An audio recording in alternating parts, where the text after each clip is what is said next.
आजचा दिवस खूपच खास आहे, कारण किलबिलच्या अंगणात पंढरपूर उतरलेलं आहे.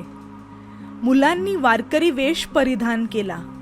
कोणी टोप्या घातल्या, कोणी फेटे, गळ्यात तुळशीची माळ, हातात भगवी पताका. सकाळीच पालखी सजवली गेली. फुलांनी, कागदाच्या पताक्यांनी आणि मनापासूनच्या भक्तीने. मुलांनी पालखीसमोर अगदी प्रेमाने, आनंदाने फुलांची उधळण केली. आणि मग सुरू झाली वारी. टाळ, मृदुंग, माऊली माऊलीचा गजर आणि मुलांच्या चेहऱ्यावरचं तेज पाहून मन भरून आलं.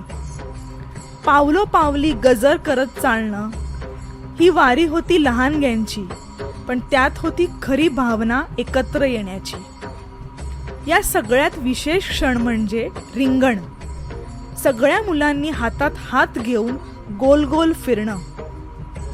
एक गमतीशीर पण शिकवण देणारा प्रसंग. यानंतर आलं भक्ती नृत्य. विठोबाचं पूजन नृत्यातून झालं. कोणी डोळे मिटून तर कोणी हात उंच करून विठ्ठलाला वंदन करत होतं. या प्रत्येक क्रियेमध्ये श्रद्धा होती आणि शाळेच्या अंगणात एक शांती आणि समाधान पसरलेलं होतं. त्या गजरात, त्या तालात मुलांनी केवळ एक सण नाही साजरा केला, त्यांनी अनुभवली आपली परंपरा.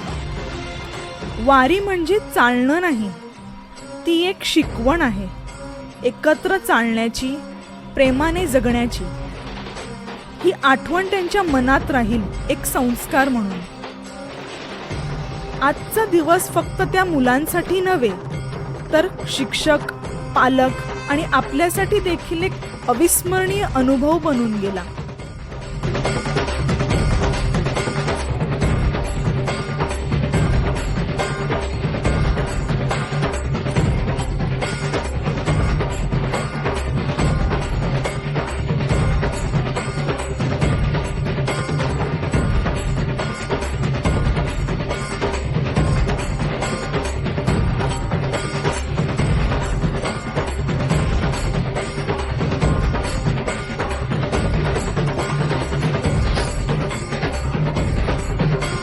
जय हरी विठ्ठल, जय जय माऊली. बोला पंढरीनाथ महाराज की.